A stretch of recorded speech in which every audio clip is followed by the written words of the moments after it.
अस्सलाम वालेकुम। उम्मीद करता हूँ जी मेरे तमाम व्यूवर खैर आफियत से होंगे। और आज का जो मैं आपके सामने केस लेके आया हूँ ये बहुत ही मुनफरिद और दिलचस्प केस है।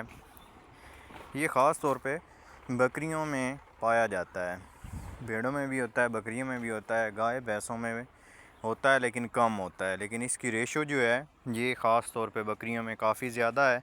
और ये होता कहाँ पे है, इसको अब्सेस कहते हैं, यानी किसी भी जानवर के हिस्से में पस का पड़ जाना। जल्द में भी पड़ सकती है और ज़्यादातर ये घुटनों में ये वाली बीमारी पाई जाती है। और इसका इलाज हम क्या करते हैं वो मैं आपको इस वीडियो में बताऊंगा।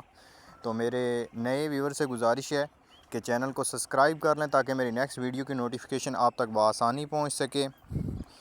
तो इस केस के बारे में मैं आपको बताता हूं कि सबसे पहले जो है आपने इसको चेक करना है। अगर तो ये हार्ड हो तो फिर इसके को छोड़ देना है, इसके ऊपर कोई वैसलीन वगैरह लगवानी है ताकि ये नरम हो अंदर से। और उसके बाद जो है आपने जैसे ही ये नरम होगा उसके बाद आपने कट लगाना है। दूसरी बात, अगर ये नरम है और अगर इसमें पस है या खून है तो आपने उस जगह पे ब्लेड के साथ, सर्जिकल ब्लेड जो है उसके ज़रिए आपने एक छोटा सा बिल्कुल कट लगाना है। और उस कट के ज़रिए आपने उसके अंदर जो भी पस पड़ी हुई है या खून है, ब्लीडिंग है, जो भी है वो आपने आराम से दबा के सारा निकाल देना है। जैसा कि मैं आपको इस वीडियो में दिखा रहा हूँ कि ये देखें ये कितनी ज़्यादा इसके अंदर से ब्लीडिंग हुई है। इसके अंदर जो गंदा खून था वो रुका हुआ था इसके घुटने के अंदर, और जिसकी वजह से जानवर को काफ़ी तकलीफ़ थी। और मालकान भी कह रहे थे कि ये वैसे भी जानवर को जो है अच्छा नहीं लगता है, एक अलहदा सा पार्ट लगता है जिसकी वजह से ये जो है बेहतर फील नहीं होता है जानवर, क्योंकि इसकी वजह से खाना पीना भी कम होता है और जानवर जो है वो तकलीफ़ भी महसूस करता है। ये मेरे असिस्टेंट हैं जी, डॉक्टर वासिफ़ साहब। इन्होंने ये सर्जिकल बैग वगैरह निकाला है, इसमें से सर्जिकल इंस्ट्रूमेंट जो हैं वो यूज़ कर रहे हैं। सबसे पहले इन्होंने सर्जिकल ब्लेड के ज़रिए कट लगाया और अभी ये उस जगह को अच्छी तरह से साफ़ करके ये देखें जी ये और ज़्यादा उसको दबा रहे हैं ताकि इसके अंदर जो भी खून वगैरह रुका हुआ है वो बाहर आ जाए, ताकि इसके बाद इसके ऊपर जो है पट्टी अच्छी सी लपेट देंगे और जानवर जो है 2-3 दिनों में ये बेहतर हो जाएगा। और उसके बाद इसकी पट्टी जो है ये खोल देनी है। तो ये देखें जी ये इसके ऊपर अच्छे से एक बात का ख्याल रखना है, इतने आपने इस पट्टी को थोड़ा ज़ोर से बांधना है और इतना भी ज़ोर नहीं लगाना है कि इसका घुटना जो है वो काम करना ही छोड़ दे।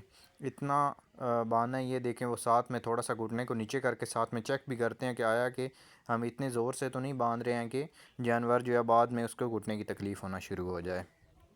अच्छा जी, एक तो ये हो गया काम। इसके साथ आपने जो है इसको इंजेक्शन ज़रूर यूज़ करने हैं, क्योंकि इसमें जो है आपने एक तो इसको एंटी पायरेटिक एनाल्जेसिक वगैरह जैसे कि पेन किलर जो है वो कोई भी आपने अच्छा सा लगाना है। तो मैं तो ज़्यादातर जो है वो लाक्सन यूज़ करता हूँ। तो आपने जो है फ्लूनेक्सन मैग्लूमिन फार्मूले में कोई भी जो है आपने इस्तेमाल करना है। ये जो पेन किलर अच्छा पेन किलर होता है और जानवर जो है इससे बहुत जल्द जो है वो रिकवर हो जाता है।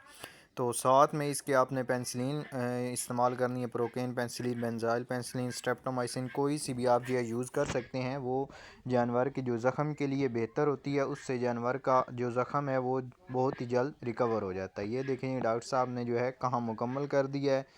ये देखें जी अभी बिल्कुल जानवर जो है वो नॉर्मल रूटीन में नज़र आ रहा है कि इसको कोई मसला भी नहीं है। ये देखें ठीक तरह से चल फिर रही है। और ये देखें अभी डॉक्टर साहब जो हैं वो इंजेक्शन का यूज़ कर रहे हैं। इसमें मैंने आपको बताया है कि पेंसिलिन का यूज़ करना है और साथ में आपने पेन किलर लगाना है जी। तो ये देखें जी अपना बैग वगैरह इन्होंने बंद कर लिया। उम्मीद करता हूँ जी आज की वीडियो आपकी पसंद आई होगी। अपना ढेर सारा ख्याल रखें, दुआओं में याद रखें। अल्लाह हाफिज़, शुक्रिया।